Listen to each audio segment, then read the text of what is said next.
What's good, everybody? It's your boy, O'Shea Duke Jackson, back at it again with another episode of The Celebrity Junk. There have been some weddings that have went around in the offseason that have been quite controversial, I would say, with black social media. The first was Trae Young, who married his white college sweetheart. There is Joel Embiid, who married a white Brazilian supermodel. And then there is Derrick Rose, who they have a different style of rich style of wedding, where he has, like no shirt on and the tux with a lot of tattoos. I mean, it's just ghetto as hell, but again, that's him. But he got married to, her name is Alaina Anderson, if that is what I believe her name is, okay? Alaina Anderson. She is also very white looking, or white. Now, the issue that people have with this wedding is not what we all know. Okay, black man, rich, marrying a white woman or white looking woman. She could be mixed according to how y'all might see it, but when I look at her, white looking, white appearing, that's definitely what she's trying to look like. The other two ladies don't have a scandal behind them. No sorts of racist tweets in the past about black people or anything like that. However, Alaina Anderson has that history, all right? I believe she might be some level of mixed, but I'm not sure. And she has said things in the past that have, catalyzed some hatred towards her. And the issues that we have here is that those comments are coming from a person that we don't feel is from the black community. Now, let me just read some of these comments. I just Googled her racist tweets. He couldn't have stayed with her alone, married her, if she really tweeted them things. Was her Twitter hacked?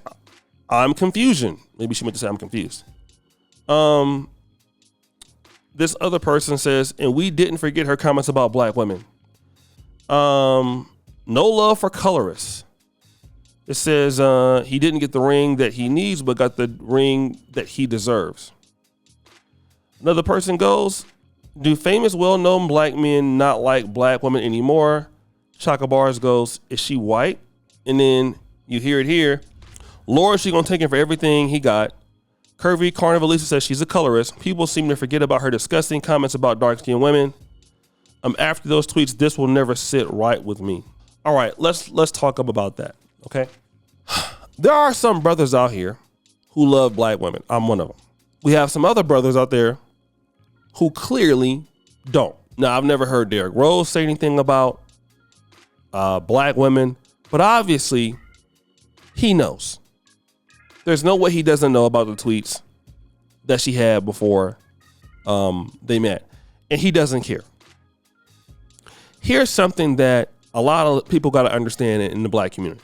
As much as you feel like, some black man owes you something, these black athletes owe you something. Let me just tell you this. As a pro-black person, I do follow that. But then I will see ladies at the same time dealing with the same argument that they don't owe black men anything.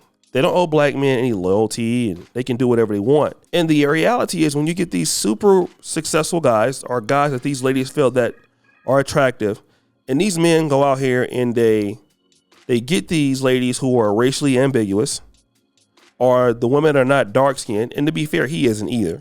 Then all of a sudden there's a problem. But there's not a problem when sisters do it all the time. I mean, when Meghan Markle got married to Prince Harry, I didn't see any black lady publicly coming out against it. I saw ladies, a shout out to Dr. Ronald Neal, Dr. T.S. Johnson, people like that who covered this. They knew academics, pro-black academics with dreads and natural hair crying, sobbing for this particular situation. I saw preachers thanking God for some black person marrying into the white family, the British royal family. But the issue is that when these black men are exercising whatever they want to exercise for whatever they want to do, understand that there are black men out there that don't care what you think. And that number, and I hate to report this, it is growing. It is growing. I'm seeing it. I've talked to some brothers in the pro-black community. I've done my part in trying to start the Pan-African dating show and bringing people together. But the disdain that a lot of black men that have options, they don't even care what some of these other groups are saying about dark-skinned women, even racially ambiguous. They're completely checked out.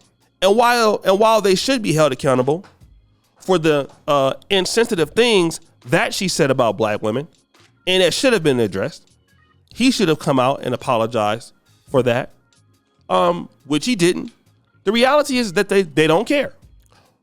The sister asked a great question. Why don't these black men want black women that are wealthy? Why is it always racially ambiguous? Why is it always white? So once we get to that point, that's something that needs to be talked about. What is the reason? Is it a beauty thing? Is it a preference? I think that it's a lot of both for some of the guys, but it's something that they're not telling, but what we do know that they don't care. Even with this whole situation with the whole Brickgate thing, which may have been a scam. With the Brickgate situation, with the Somalian young lady, do you know how many men were apathetic towards what happened? Just in comments on YouTube, on Facebook, on Instagram. I was shocked. I kind of knew this apathy was growing, but nevertheless, very shocked. There was a lady out there that was beat, I believe 60 years old. She was beat by somebody. Brothers was not trying to help her. You're just getting the kind of the hint that these black men don't really care as much as they should about what black women think. It is completely not up to their concern. And we have that in society in general, but black men in particular, they just don't care. I don't know exactly when that started, how it has started. I can tell you right now, they don't care. A lot of black men who are not even in the middle.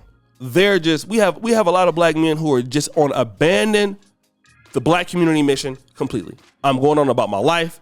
I don't care where it is. I'm going to be passport bro. I'm going to interestingly date. I don't care about what happens in the black community. It is not my concern at all. For me, none of that is, I don't care. You deal with it. Let it be your problem. It's not my problem. I'm worried about me. I'm not worried about you. If you have an issue with me dating this lady, let it be your issue. You deal with it. It's a personal issue for you. But for me, I don't care. Okay? I just don't care. And I know that people don't like that. But then you got to understand, why do these men feel like that? Why don't they care? And that's something that we always have an issue with in Black America. Like, why do these black men not care about how y'all feel? Why is it that that's a growing thing happening in Black America? Why is that the case? Why is it so? And whenever we get down that rabbit hole, it's problematic for some reason. We can't figure that out. You know, it's always these guys' fault for, why they feel whatever way they feel. And until we are able to kind of talk to some of these guys, and I'm not talking about pro-blacks like me, like Brother George Macon, people like that, people who going to stay on the team black no matter what, you're never going to get the answer. So guys, what do you think? It's your boy O'Shea Duke Jackson, back at it again with another episode of The Celebrity Junk. Appreciate you for all you do, Bell. We're out.